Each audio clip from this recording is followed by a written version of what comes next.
Jonah, bakit nandito na ng barikada? Oo nga. Kung hindi po makatuloy yung grupo papuntang Menjola kasi dito nakabarikada. Saka may container van.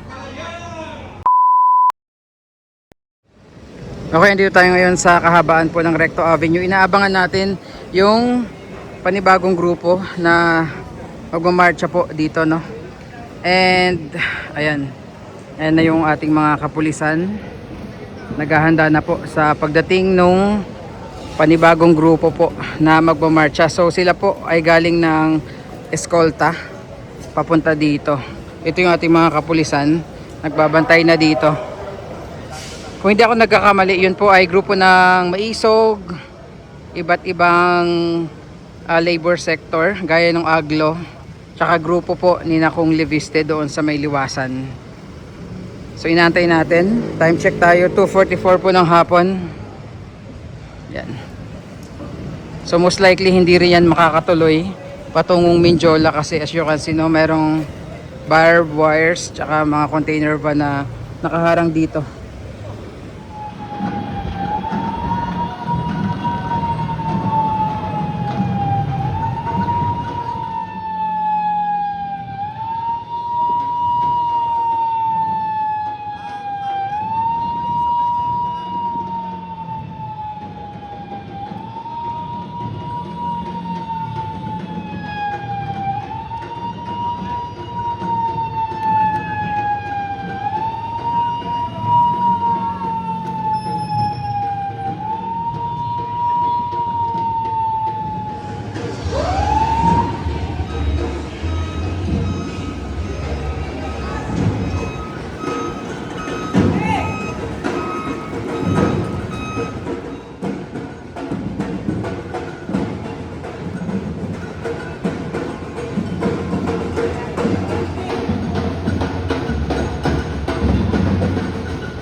Ayan na, ayan na.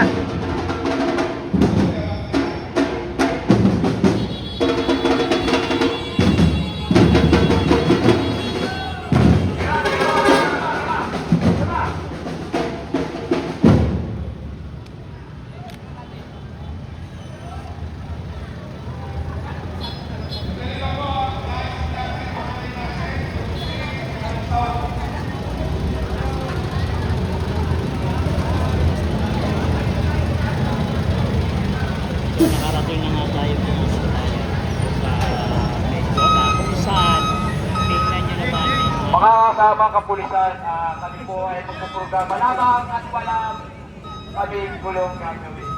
Mga example ba ito?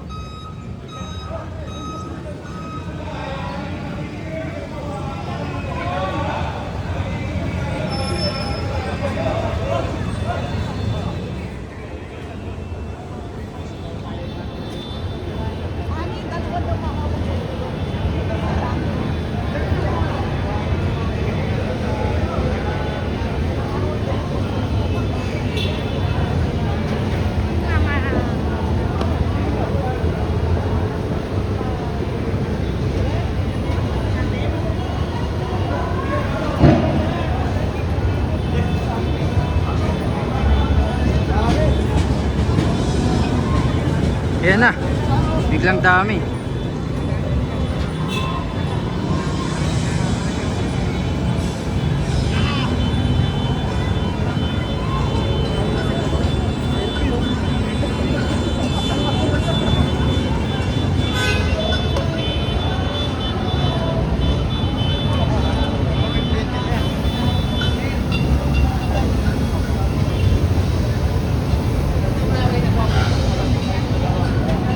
Yung mga tao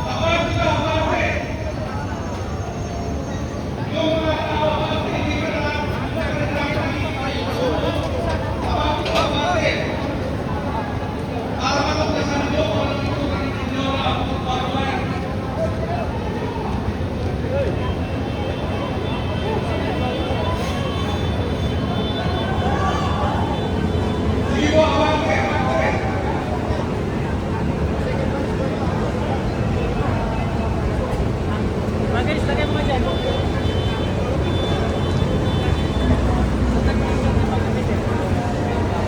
Ibang grupo po ito, ibang grupo doon sa kaninang umaga.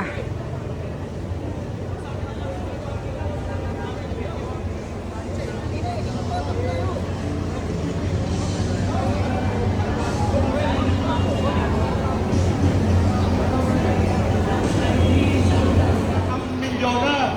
Malayo-layo pa ho tayo sa Mindona. Bakit nandito na ang barikada? Kung hindi po makatuloy yung grupo papuntang Menjola kasi dito nakabarikada. Saka may container van.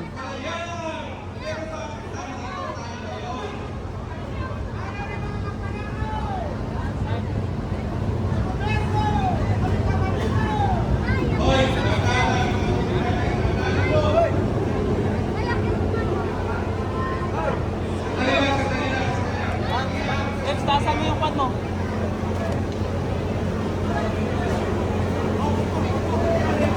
Huwag ka na umakyat dito, mataas ka na. Ano, binidyohan natin sila. Ay natin, gagawin ka sa kanila. Yung pintar, yung... Ayan po yung aking mga abogado, maliit ang mga gawa, ang protection po sa mga kapulisan. Ganyan po agad nandito rin po kami sa grupo. Hindi po kami sumabay doon dahil pa yung pinagalaman nila para mapakinggan ninyo yung daing ng uri manggagawa na hindi na po kami nakakain 3 beses sa isang araw. Ang sinasabi po ng administrasyon ay wala pa raw krisis sa Pilipinas.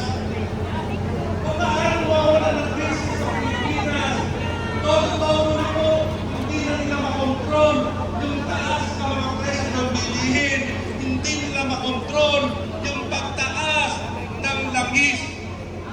Duterte Riders, nandito rin po ang mga Duterte Riders. Nandito rin po yung hanay ng JNT, ang PLUS, ang YTO, nandito rin po.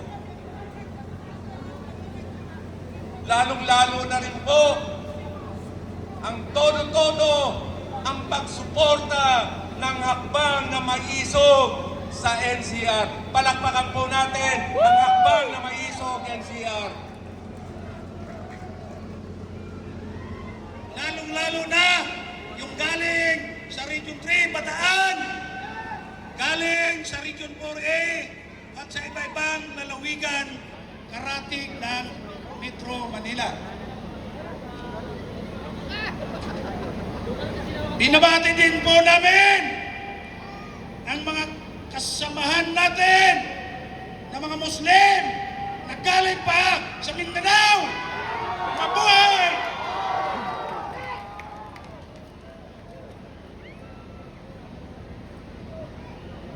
Konting tiyaga lang. Mainit po, mainit.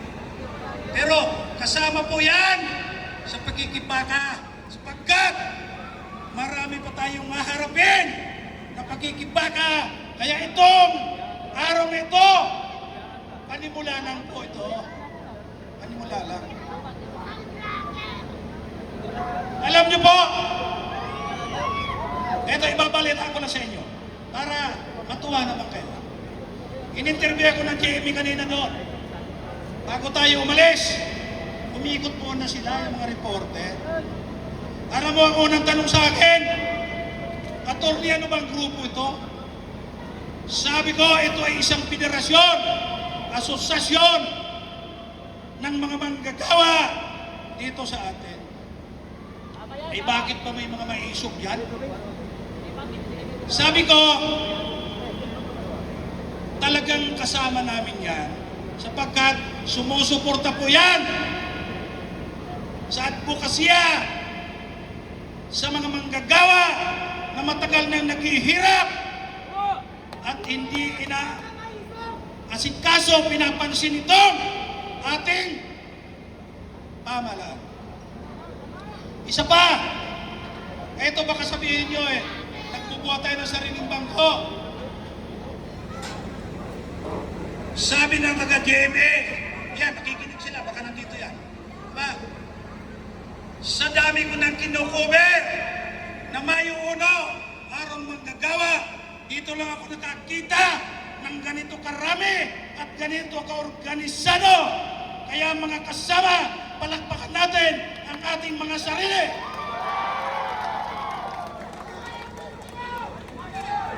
Yan po ay patunay na pag nagkakaisa ang manggagawa at ibang mamamayan, lalakas po tayo. Lalakas po tayo. Kaya, isang tanong pa. Dito na-interview rin ako. Tinanong din ako doon. Bakit ba kayo pupunta sa Malacanang? Hindi nyo ba alam na may nakaharang na roon? Ayan, may nakaharang. Akala mo lulusubin ng armado. Ay tayo po ay matahimik na mamamayan. Ang gusto lang natin, ipaabot sa palasyo ng Malacanang, sa administrasyon, ang karaingan ng mga manggagawa. Kako, sabi ba, hindi ba? May maisip kayong kasama dyan? Hindi ba yan ang nanggulo nung nakaraang rally? Sabi ko, hindi po. Kasama po ako doon. Wala pong nanggugulo maisog! Matahimik tayo! Kung totoo po ang sinasabi ng administrasyon na nanggugulo ang maisog, dapat hinuli na nila at pinarusahan na. Pero isang taon na hanggang ngayon, wala pong maituro na nanggulo na nanggagaling sa maisog. Kaya ang sabi ko, kami po ay matahimik. At bakit naman pupunta kayo sa Malacanang? Diba? May harang nga, pupunta kayo roon. May barikada.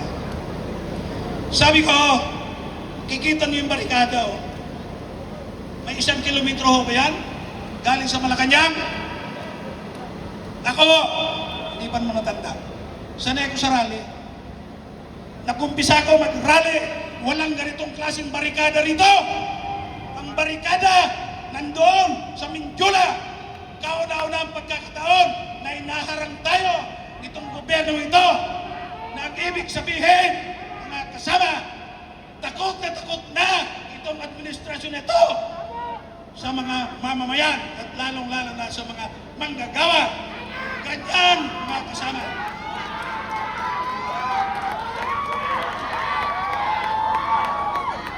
Kita nyo, yung mga kasama natin pulis, nandun.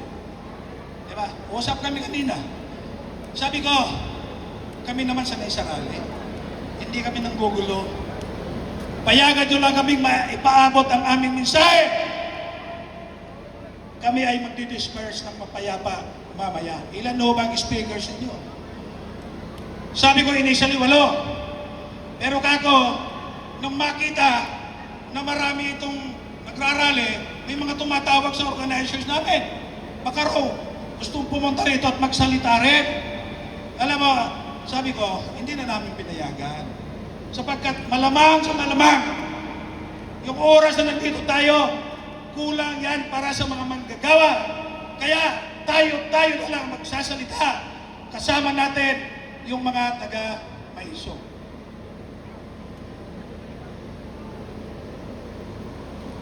Ano ba ang issue? Anong karaingan ng mga manggagawa? Siyempre po, lagi-lagi naman yan.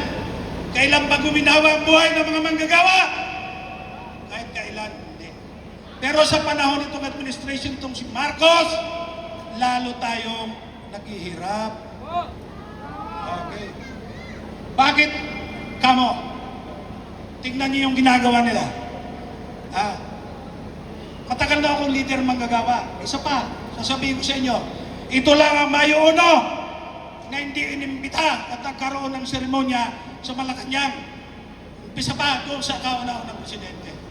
So yan ay nagpapakita na itong administrasyon na ito, walang pakiramdam, walang simpatya, at walang pagpapahalaga sa mga manggagawa. Bakit sa Malacanang kayo magsasalita? Ako para makaabot sa kanila. Ay, ano ba sasabihin ninyo? Diba? Sabi ng mga kaibigan natin pulis dito. Sabi ko, yung sasabihin naman namin dito, hindi na bago. Pero ipapaliwanag lang namin sa inyo. Diba? Sapagkat yung paghihirap ng mga manggagawa at mamamayan, tuloy-tuloy na paghihirap, lalo sa panahon ito, ang pangunahing dahilan yan, mga kasama, ay ang pagtaas ng bilihin, inflation. Pero anong ginagawa ng gobyerno? Tumaas yung langis. Lahat tayo ay apektado. Bakit ba? Tumataas ang langis kahit na dati naman hindi tumataas doon sa pinanggagalingan. Sapagkat alam nyo mga kasama, tumataas at lalong mataas ang langis sa Pilipinas ikumpara mo sa ibang bansa dahil ang halos kalahati ng presyong binibili yung langis, yan ay buwis na kinukulikta ng gobyerno. Diba? So maliwanag, imbis na tulungan tayo ng gobyerno, lalo tayong pinahihirapan. Bakit kamo? Ito. Di ba naiintindihan ninyo? Ano yung mga buwis sa langis? May tinatawag na excise tax. Pinapataw sa presyo ng langis yan. Fix po yun. Yun ay diretso mapupunta sa gobyerno. Ang masaklap dyan, yung alam niyo naman siguro value added tax. Bakit kamo? Ang value added tax, ang ibig sabihin, pinapatawan ng buwis lahat ng hindi lang magagawa, lahat ng mamamayan na nagkukonsumo. Pero bakit hindi binababa o binabawi ng gobyerno ang value added tax? Sapagkat, tingnan nyo mga kasama,